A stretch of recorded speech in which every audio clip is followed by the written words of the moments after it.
Han Meditations. Hey guys, as you can see, I have all these journals. The link will be in the description.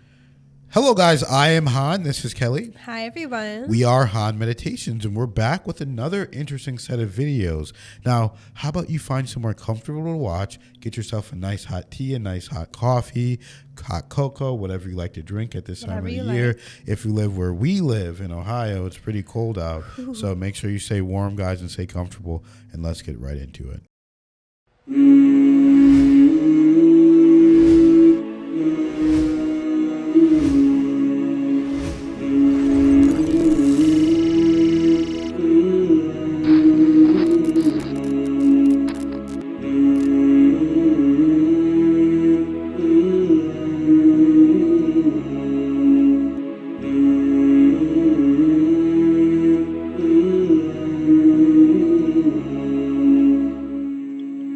Not only the atheist, but the Muslim switch to this question too.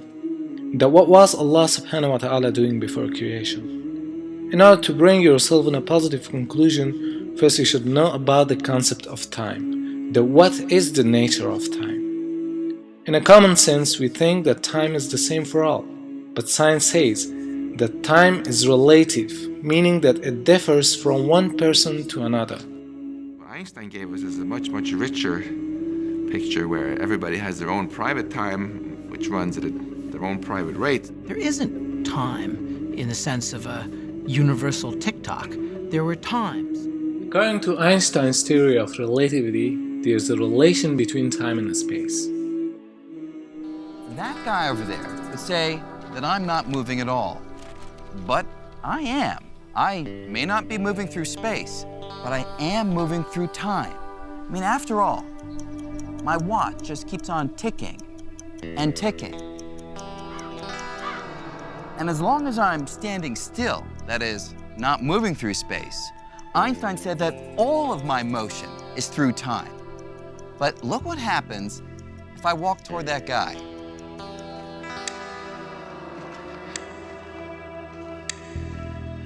We've exaggerated it, but because I'm now in motion, he'll perceive my watch ticking slower.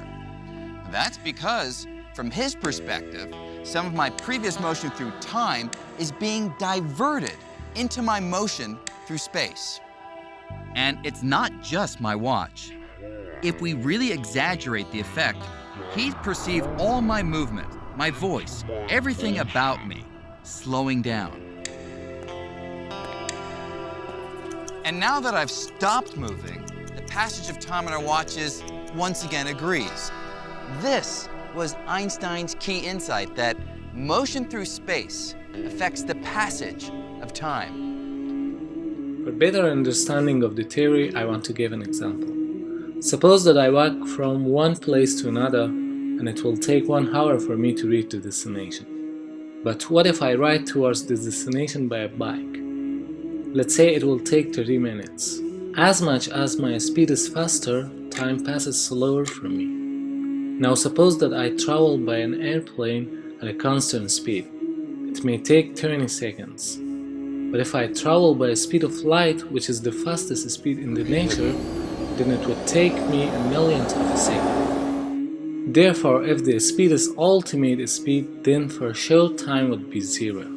So, such a speed is belonging to no one and nothing except Allah subhanahu wa ta'ala.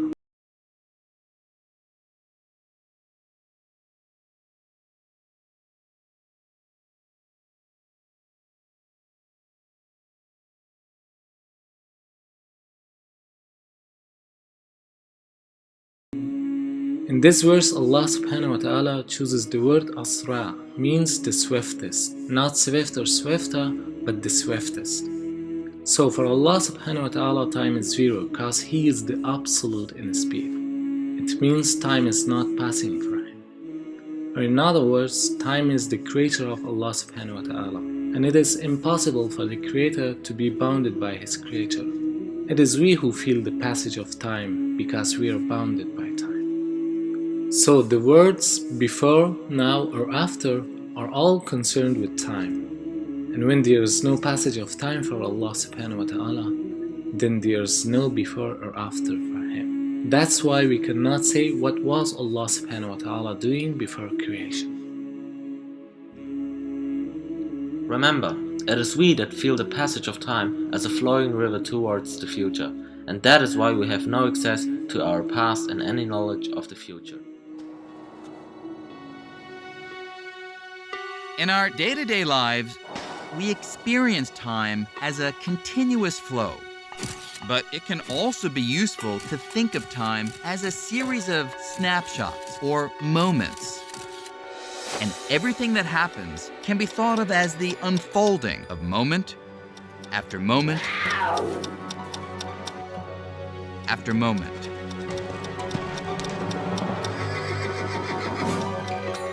And if we picture all moments or snapshots lined up, every moment here on Earth, every moment of Earth orbiting the sun, and every moment throughout the entire universe, we would see every event that has ever happened or will ever happen.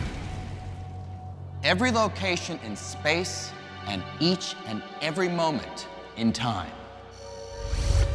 From the birth of our universe at the Big Bang, some 14 billion years ago, to the formation of stars in the Milky Way galaxy, to the creation of Earth 4.5 billion years ago, to the time of the dinosaurs, to events happening on Earth today, like me working in my office. Thinking about space-time like this led Einstein to overturn our everyday picture of past, present, and future. You can see that everything is on its own place.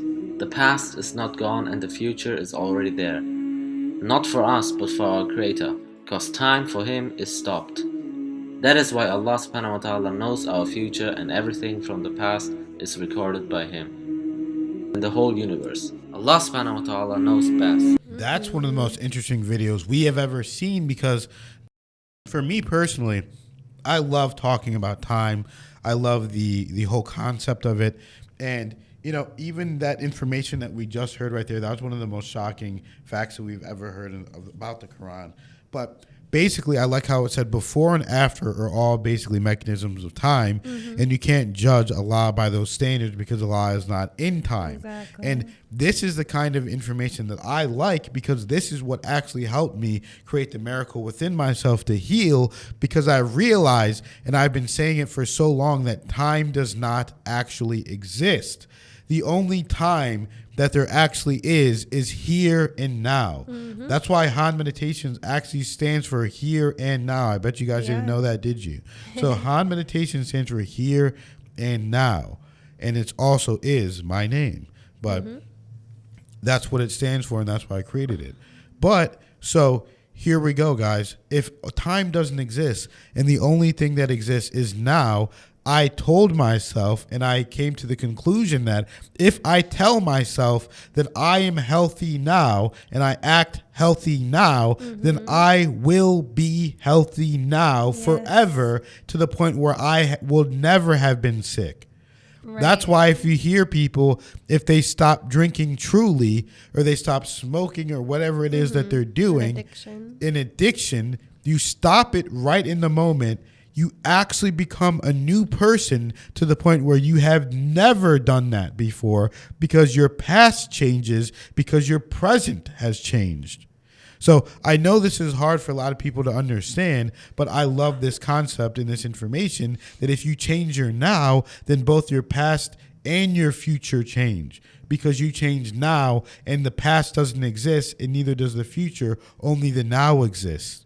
So everything has already happened. So who you are now is basically creating who you were and who you will be. Yeah, exactly. Because like even if you look at those examples, how it was like pretty much looking like image after every single millisecond of time, right? And it has the entire universe, the entire everything, the animal, whatever example it was, in each photo, which basically is proving each single little moment is its own existence, right? So that means it's basically its own universe, its own existence. So every single moment, we are going to a new existence anyway. So we literally can go become a new person every second, and we can say goodbye to the past. But that was really remarkable, and it's really true because, you know, it's hard because we just live in this physical reality, right? It's all we know. That's what we are. This is our domain.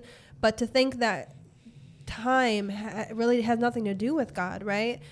God just created time for us because it helps us in this physical dimension. But to think that God needs to live by the rules of our physical dimension is not right way to think. Time was created for us by God. It's not for God as well. You're absolutely right, man. You're absolutely right, Kelly. So hopefully that was interesting and made sense to you guys. But, you know, we love talking about this kind of thing. So thank you guys for being here. Thank you for liking the video, subscribing, sharing, and commenting on the video. And thank you to everyone who donates $1, 1 penny, $100. It doesn't matter. Thank you, everyone. Any amount of your hard-earned money, we appreciate and we respect So it. much. And it helps us know that we're on the right path. So thank you guys so much for being here. And we'll see you in the next video.